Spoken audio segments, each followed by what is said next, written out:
It's really about tending to the village in your own heart first, and then just seeing how universe will provide the people for you. And so sometimes people see us before we see ourselves. But there's also a healing that can happen when men and women are together, because you can heal those wounds that we hold with the opposite sex. Slow woman, and I am living a slower life, and that's to assist us when we do need to speed up. Yes. When we do have to get a lot of stuff done, because those times are going to come and they're going to fluctuate. But it's those in-between moments of like, okay, well, am I going to keep adding to my plate, or can I actually take a few things off and give myself what I'm really desiring? So if you have a strong intention, I think you can really overcome anything. So explore the vision of it and see what makes your body light up. Because I love that. You want to feel that spark. You want to feel that yes. Hello everyone, and welcome back to my facial features series here on YouTube, where I bring in a friend of mine or a special guest into my facial space and I give them a facial while we talk about something they're passionate about. Today I have my absolute beautiful friend Alyssa coming in and talking all things women's circles and facilitating circles and community. We dive in how to open up in a community space and the importance of being in tune and in touch with community, how being with other women and sitting in circle and ceremony can be really healing for our sisterhood, but also with the opposite sex, it can heal a lot of wounds within ourselves. And we talk about some common themes that she's been seeing as well with her one-on-one clients and what's been coming to the surface. This is such a beautiful and raw and honest conversation. We sat down and had some cacao before we filmed this, so it was just really nice and flowy and relaxing. So I really hope you enjoy the first episode of 2025, and thank you so much for being here. Please like and subscribe and enjoy this wonderful, nourishing video. Hello everyone, and welcome back to another Facial Features episode number 12. Today we have my beautiful friend Alyssa, and we're going to be talking all things women's circles and gatherings, and we'll just kind of see where the conversation goes. So thank you so much for being here. I'm so grateful that you're here today, and we had some cacao before this, which was very nourishing and grounding. Why don't you introduce yourself, tell us a little bit about yourself and what you do. Well, thank you for having me here. Yes, of course. My name is Alyssa. I've been working in the realms of holding space for women's circles and gatherings and retreats for the past 4 years, and it's been just the most nourishing line of work that I could ever dream of, and it really came about through this longing for sisterhood, for connection with women, for having safe space held for myself, and just having room to really explore the depths of myself in ways that I wasn't able to do on my own. And so it's been a journey to actually step out on my own healing to be a space holder, and through that there's still so much that comes up for me and so much for me to unravel through it too. But it's been just a blessing to be able to kind of walk with women through these different layers of ourselves and be someone that's willing to kind of just sit with them wherever they are and meet them in that space, instead of trying to change it or hoping for an outcome or hoping for anything out of it, just to be there and be present. And I think that's one of the greatest gifts we can give to one another, whether that's in relationships or friendships or in our work with our clients, anything like that. And so that's been really just a guiding force for me to continue to show up in that way with presence that's unwavering and devotional, and just a way to love people up, because I feel like there's this lack that we see in our society, and this disconnection and this isolation. And so being able to bring people together is kind of the remedy to all of that. And so I began hosting women's circles in collaboration with a dear sister, and just felt that it was where I was meant to be, and allowed myself to develop new skills and new practices and rituals that I could then share. And then it evolved into doing retreats, which I'm so grateful to have had you at, Sabrina. They're so beautiful. Yeah, it's so lovely to have your presence there, because you just show up with all your authenticity, and I think that inspires a lot of the women there to also bring forth that safety in themselves and Thank you. Yeah, it's just such a lovely line of work, and of course it has its trenches like everything does, but it's been just a way to kind of integrate all these parts of myself that I spent a lot of time working on, because at such a young age I realized how much trauma I was carrying and how much I wanted to kind of unburden that and change the patterns and change how I was showing up and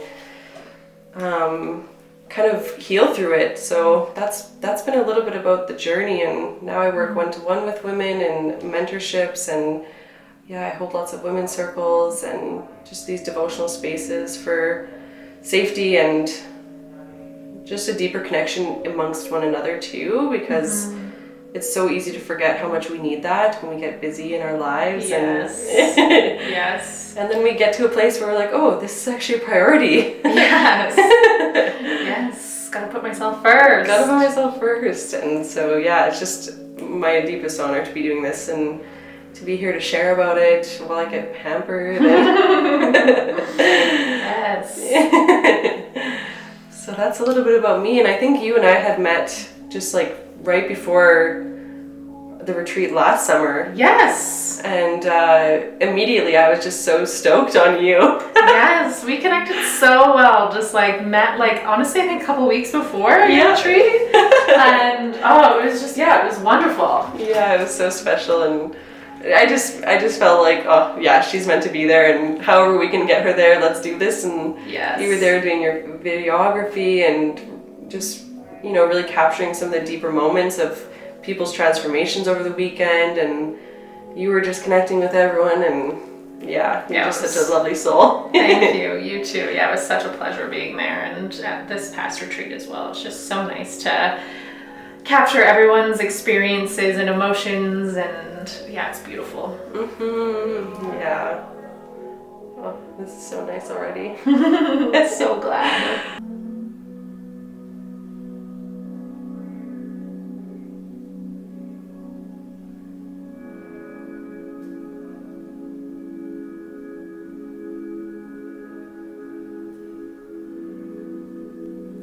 So my next question for you is, because you do so much with like community gatherings and circles, what role do you think community plays in like personal and collective healing?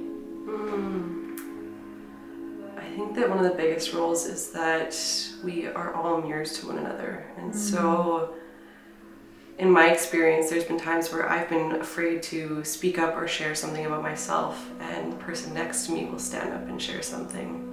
And that will be what inspires me to say, okay, I'm not alone in this experience, and actually I can see that because there's proof beside me or around me, and now I'm going to be vulnerable and I'm going to step into this area of, just allowing myself to be seen. Yeah. And so I think one of the biggest ways is the mirrors, and also just like how people reflect back to us the parts where we are scared and we are afraid, and then we can see them push through the courage, and it's like this wave that just kind of ripples out and inspires more people to do the same thing. And so it's really a matter of, well, first you have to be open to it. You could be around all the people, all the community, but if you're closed off, that community won't do anything to you. But the second you begin to open just that little bit and feel that curiosity and feel that, well, what if?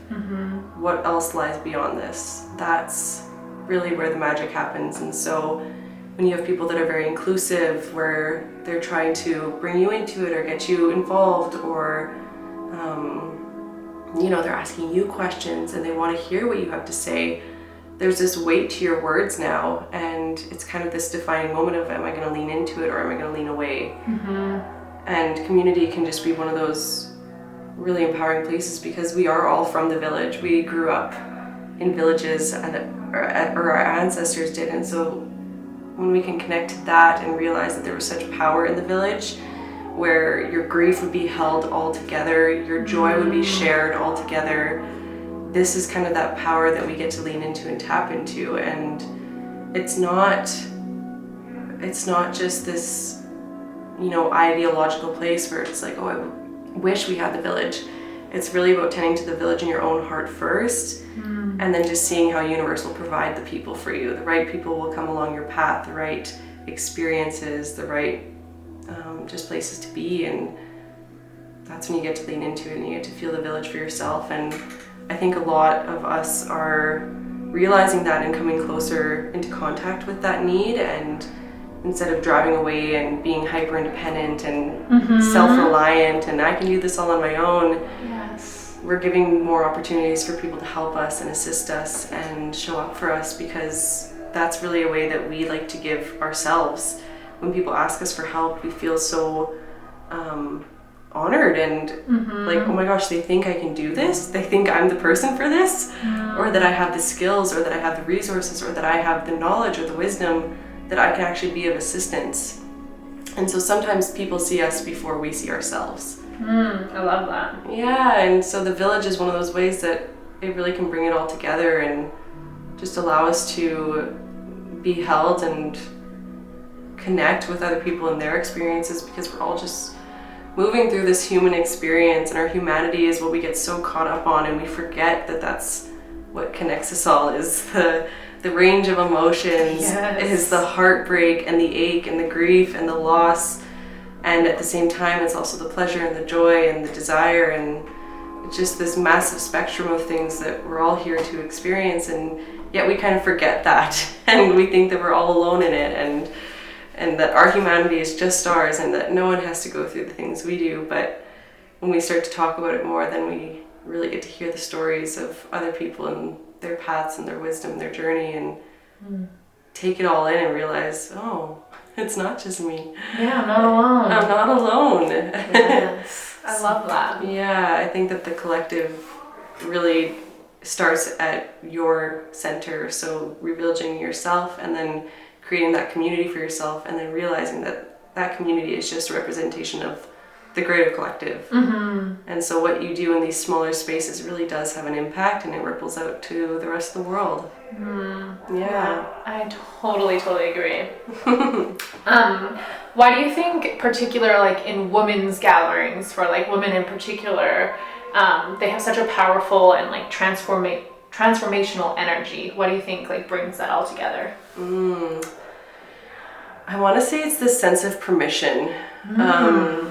When we're permissive with ourselves because we feel safe, and we can see that being reflected back to us by the group of, say it's a group of women, and I feel like women have this natural essence of nurturing and of caring and of being understanding towards each other, and especially if they're drawn to the same similar offering or space, you typically can understand that they're here for a reason, and they've chosen to be there, and they're probably choosing to open their hearts a little bit more and be open and be curious. And so knowing that you're all coming together with some tether that's shared in the intention, I think it creates this opening for us all to kind of bring our full selves forward. And maybe it's slowly for some and quicker for others, but yeah, it's definitely in these spaces where we feel that permission because we see it in the other women that are there, that are willing to crack open and willing to be seen and willing to be heard and share. And I think it's just one of the most beautiful things, because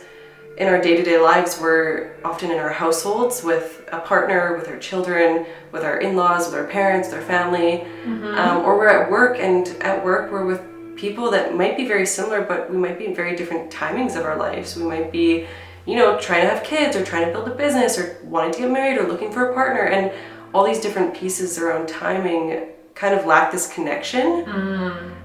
Even though you might be really close to them proximity wise because you're working together or spending a day together, same thing with, if you're home with your family a lot. But sometimes when we get into routine, we kind of go for the routine questions and we don't get deep.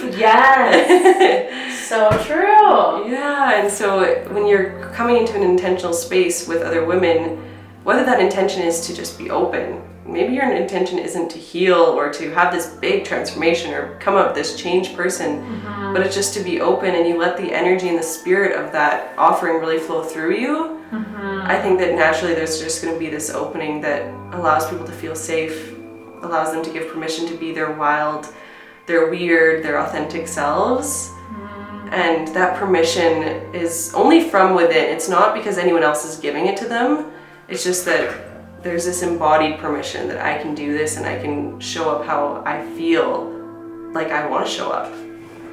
So, you know, we drop our inhibitions, we drop our judgment of ourselves, we drop our ways that we hold her back or you know, just like our fears. Yeah. And so when we can drop that and we all come into a space together, there's just such beauty around it. And I do think that women's circles have a very special healing, but there's also a healing that can happen when men and women are together, because you can heal those wounds that we hold with the opposite sex.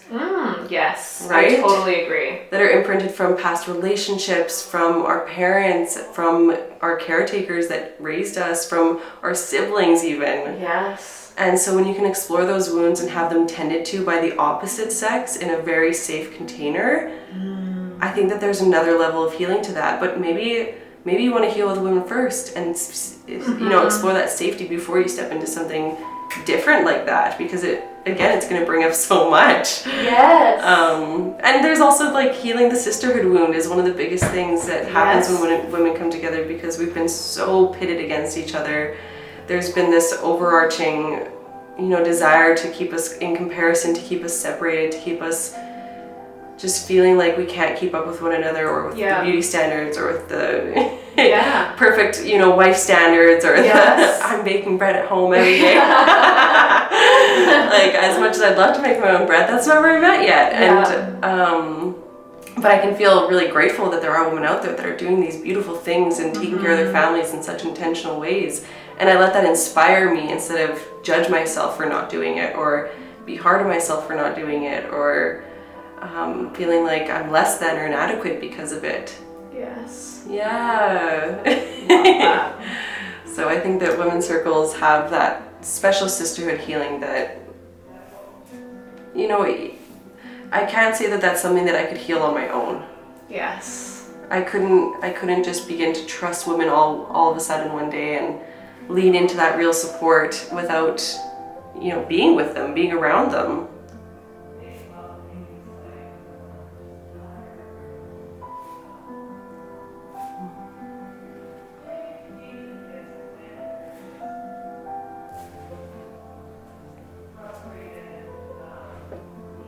Have you felt that journey with sisterhood yourself? Yes, for sure. I think like gatherings, like your retreats and just things like that have like, and like one day like immersions and things like that is really great. And just having like even an online community or space, or just connecting with other women in general is huge. And like you really have to put yourself out there sometimes, but it does heal that, like I feel like heal that like competition that you feel like almost like in high school with like other women. It heals that a little bit more for you, or a lot more actually. And like you connect and find your people. Yeah. And because you know yourself as you go through it, you kind of like uncover more about yourself and know more about yourself, and then you find the right people that align with the values and stuff that you kind of uncover by being present and being with other women. Yeah. Absolutely. I feel like us being around other women can be just such a positive influence when we're in the right openness and you know, with an intention, and it can just be so powerful. And you also hold this lens of compassion versus comparison. And when we can just be compassionate and in awe of every single person that we come across in our path, it's a different energy that you're coming to them with, and it's a different way that you'll be received. Yes, exactly. You're not coming at it from a competition space or a negative judgment space. You're just there to hold space and listen and be open to everyone else's experience.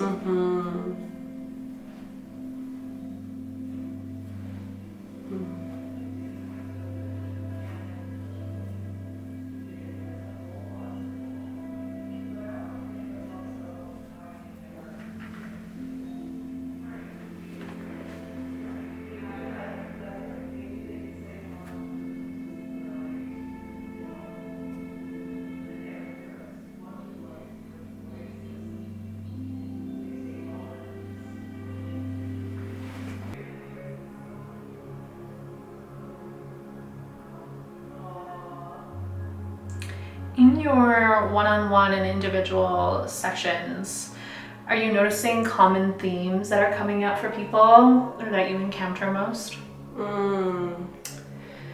Yeah, I definitely think there are some common themes, and it's interesting to see because in the beginning I feel like I had this offering and I was like so vast with all the things that we could possibly do. And now I'm seeing this, like you said, common theme of just women coming in wanting to work on similar pieces of themselves or understand layers of themselves even deeper. And I think one of the biggest aspects is like connection with our wombs and how disconnected we've become in this culture, in this time, in this way, and just like how many ailments women are facing and issues and struggles around their wombs and different, diagnoses that they may get.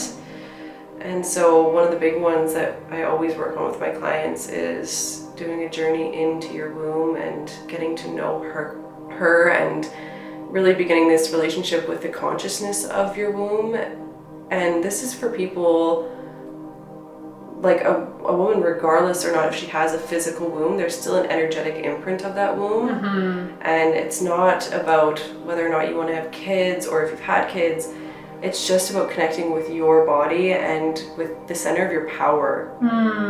Because there's a reason why we've been so disconnected from it. And when we start to feel that connection come back in, it's this remembrance, this ancient remembrance of a sacred way of living in connection to your body, to your intuition. And I just feel like that connection can be one of the most powerful because it connects you to your ability to create, to bring your visions to life, to start something new, whether that's a business, a baby, an idea, anything. And then it also connects you to your sexuality. And I feel like our sexual healing is another big journey that, it can feel so taboo or something that we can't talk about with other women. But the truth is that so many of us struggle with it, and whether that's our boundaries, whether that's our desires and being able to voice those, or whether that's comfort in our body and safety with our partners and that ability to really open to the highest level of pleasure. And so there's different areas of that, but I think the womb really tethers us to both these highs and these lows, like some of the big grief of different initiations such as baby loss or miscarriage or abortion or just like infertility issues, all of it. And then it also ranges to like your sexual pleasure. So there's like this underbelly to it. And it's so often these stories that we've grown up with and heard and have embedded in us around keeping our sexuality safe and small and not being boastful about your eroticism or about what you really want, and trying to keep everything kind of trapped under. And this massive oppression of our sexuality, we're seeing it in conversations in politics and people saying your body, my choice. And it's just really hard for me personally to see because that's not what I agree with. And I think that this oppression of our sexuality just continues on further and further, and the more that we can heal that and liberate that, it's women coming back into their power, it's women coming back into their bodies and reclaiming sovereignty. And I think that it permeates through so many of our relationships too. So I think that's one of the big common themes, is like really connecting and reconciling with our wombs in a way that is just very intentional and soft and not goal oriented. We don't have to try and be a certain place or have a certain thing or achieve anything. Because often the word achieve is so associated with our sexuality. It's like, I want to achieve this, but that's not where we're going to go with it. It's just this really beautiful softening. And and as women, that's just one of the biggest things that I find comes to be something to look at and be curious about and soften into. I love that answer. I'm trying to think what else there was. I feel like, connection with our wombs, but also connection with our divine feminine. That's another piece. A lot of women are getting really caught up in that masculine way of living. Very go, gotta achieve. Yes, and having like so much structure in our lives and no room to flow or be organic or be in tune with our cycles. And I think that just kind of reawakening the divine feminine in us is so special, because that feminine essence is really what's going to magnetize your dreams, your goals. You know, if you're trying to call in a partner, a conscious relationship, anything, it's about really being in tune with where you're at. And the masculine serves us greatly. We all have that inner masculine in us that really assists us in achieving things and getting things done, and being very focused and deliberate about our actions and taking action. But there's also this place in us that really desires that soft feminine ability to be in flow with our lives. So Yes. that's the other piece I feel like is very common, is we get really caught up with the way the world is structured and kind of forget that it's not structured for the female body. Yes. That is so true. Yeah. So those are two of the big pieces that I find we dive into, because it's just like the foundations of our own healing and our own work. Yeah.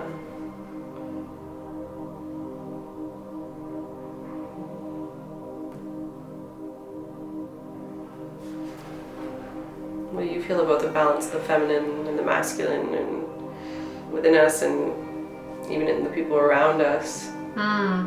Yeah, I find in my own personal life, like balancing the feminine in 2024 was really a priority for me, and like not being so go, even though that did not go as planned in 2024. But yeah, I did take on like a lot more nourishing aspects and tried to focus a little bit more on self-care when I'm not helping other people achieve their self-care. And yeah, just kind of diving deeper into that. I also think I hear a lot from my clients like, oh, right after this I have to run here or I have to go here. And so it's really nice to just like bring a moment of femininity and nourishment to people and just like calm them from a moment, because I do think in our society we're so like, we have to go here, we have to do this, we have to do this. But I really want it to become more common, being like, I'm just going home to take a bath and nourish, and it's like Totally. But it's not something that you have to feel bad about, like, oh, I'm not really doing anything, and it's like, that's great, that's productive, honestly. Yes. Yeah, that rebellion of rest. Yes. Being like, I am a slow woman and I am living a slower life, and that's to assist us when we do need to speed up. Yes. When we do have to get a lot of stuff done, because those times are going to come and they're going to fluctuate. But it's those in-between moments of like, okay, well, am I going to keep adding to my plate, or can I actually take a few things off and give myself what I'm really desiring? Yes. Yeah. And not feel bad about it. Yes. No more shame around taking your baths in the middle of the day. Yes. I know.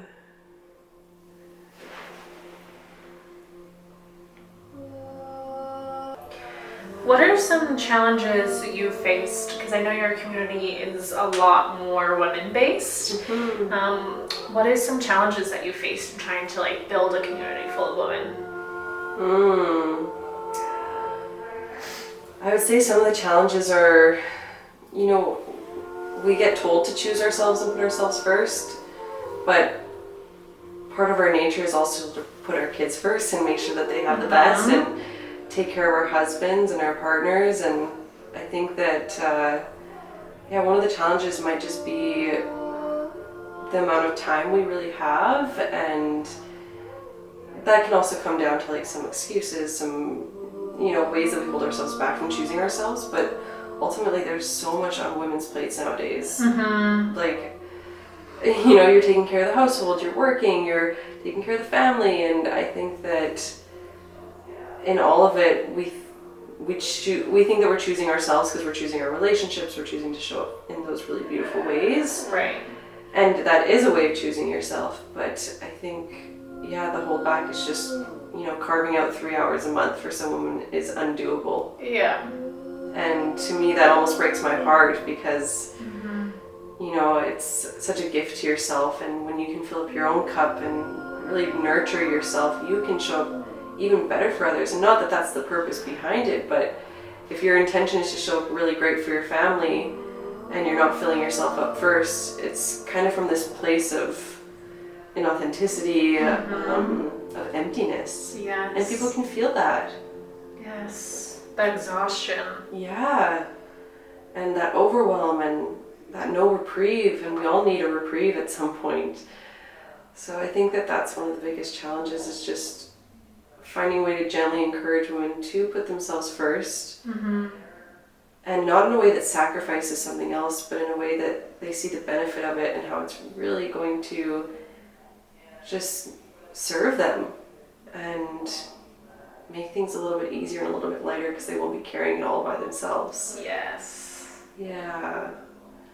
So timing, and yeah, I really encourage a lot of my clients to spend time on their own, creating their own ceremonies. And if people interrupt or the kids come in or there's things to do, that's okay. It doesn't have to be this perfect silent moment for yourself. And lots of times there's ways that we can include people into these things that nurture us and nurture them. And it's not us giving to them or us nurturing them, but they're just doing something alongside us. And that can be really beautiful too.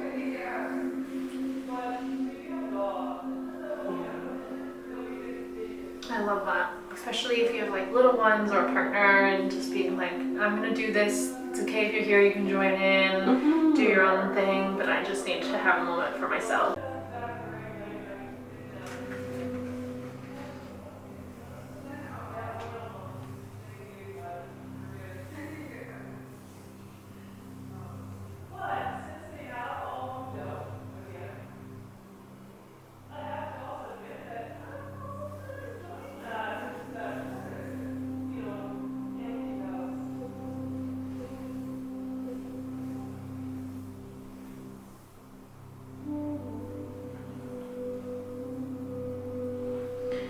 As we step into 2025, what collective intentions or themes do you hope to bring forth in your gatherings? I love that question.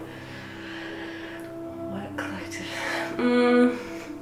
I think one of the big ones is definitely to bring a greater sense of community and connection in. And so one of the ways that I've begun that is by hosting closed women's circles. And so this means that the same women are coming into circle together every month. I love this idea. I love it so much, because there's not this shift and this change in who you're sitting with. And every single time we circle, the comfort has already just grown so much. The safety, the trust, and in between each circle there's so much connection that's happening, and I just really love to see that, because I think we forget that our relationships take work as we get older. Yes. They require us to prioritize and give time to them, and they're not always convenient and easy and like in the same place or with doing the same things. Lots of the times our relationships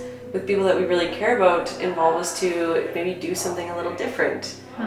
Take action a little differently, connect a little differently. So I like to kind of go back to one of those first questions. It's like that way that we actually build communities through that revillaging. Yes. And I think that when we remember and can see and can feel how much support really lies for us, it's just the greatest foundation for our own uncovering of whatever needs to be uncovered, and support for us to move through passages of whatever's coming our way. And one of the big things that I'm moving through is this passage of cancer that my dad is moving through. And so having this close circle has been really beautiful for my own support, for me to lean in. And I'm not just this facilitator of it, I'm also in it, feeling my emotions and letting myself be seen. And that's really where a lot of my initiation into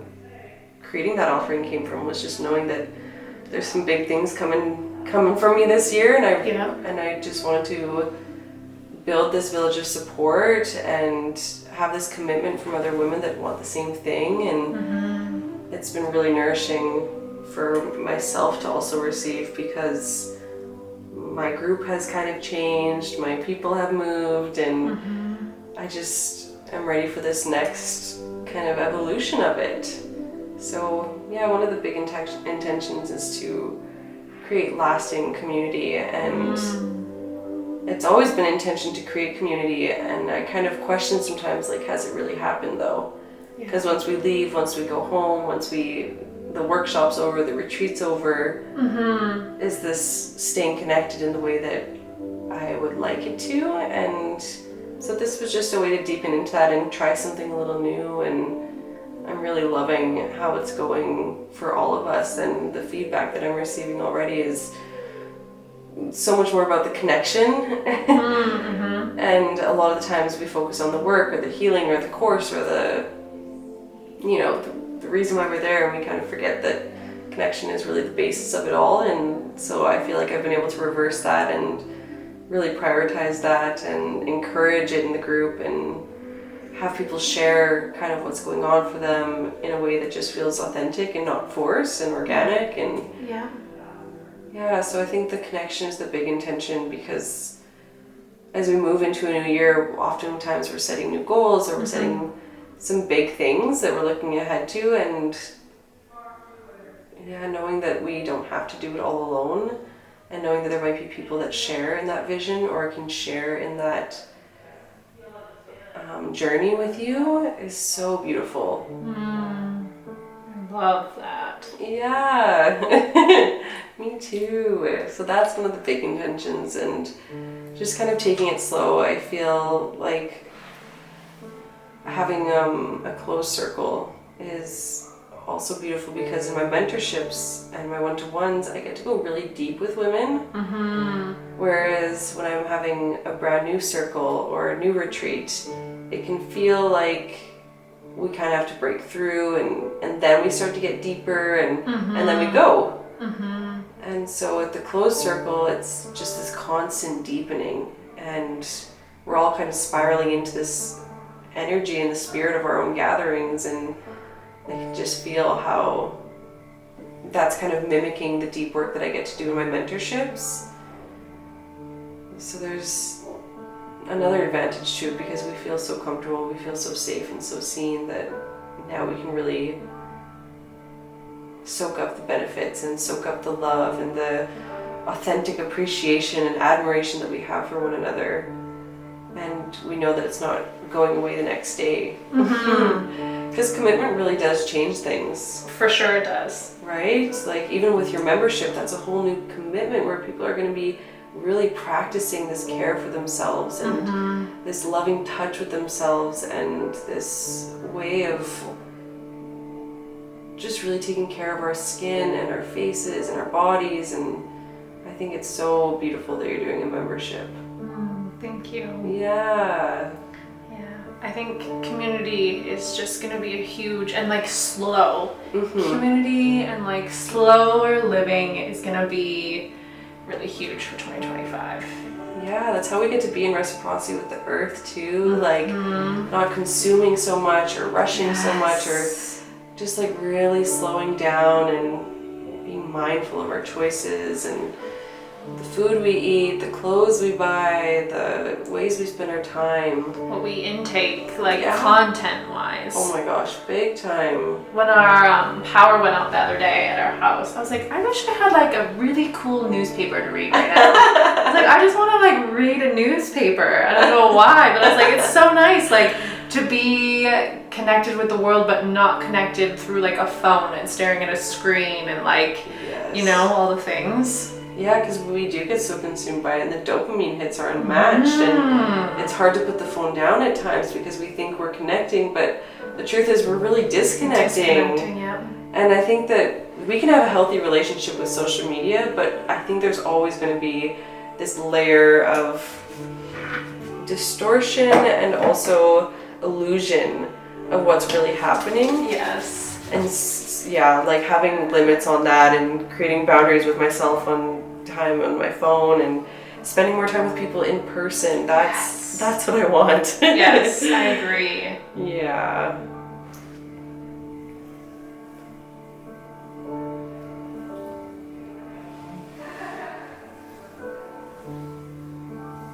Yeah, and even just this like feeling of being touched is something that I think is really lost right now. Yes. It's been like this slow return since the pandemic of people being touched again, and there's just such medicine from the hands. Oh, so much. Like you have healing hands. I can Thank feel it all you. over. Thank you so much. Mm-hmm.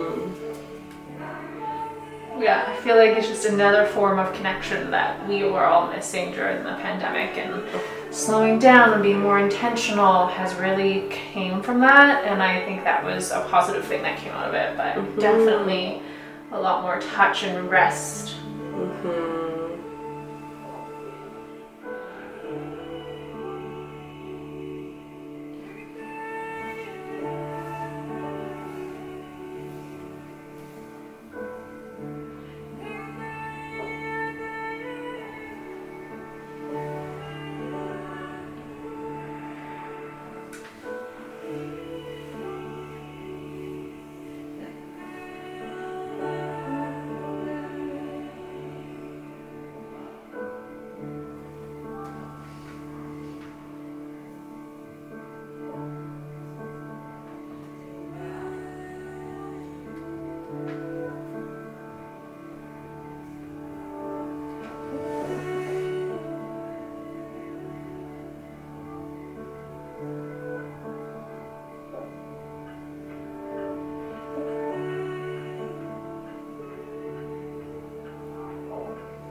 What advice would you give to someone looking to join or create their own circle for 2025?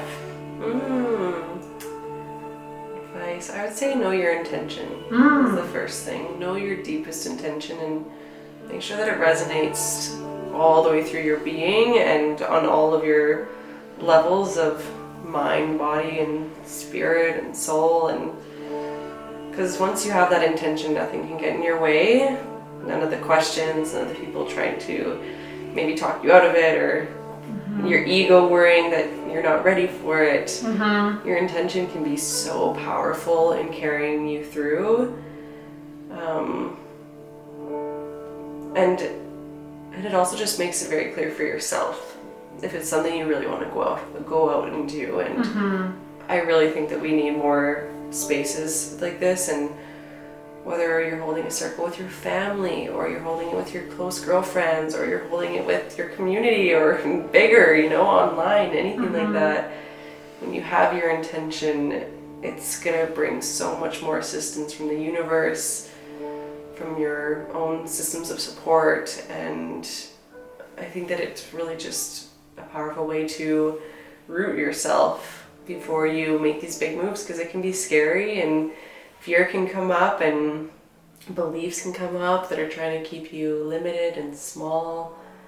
So if you have a strong intention, I think you can really overcome anything. I love that.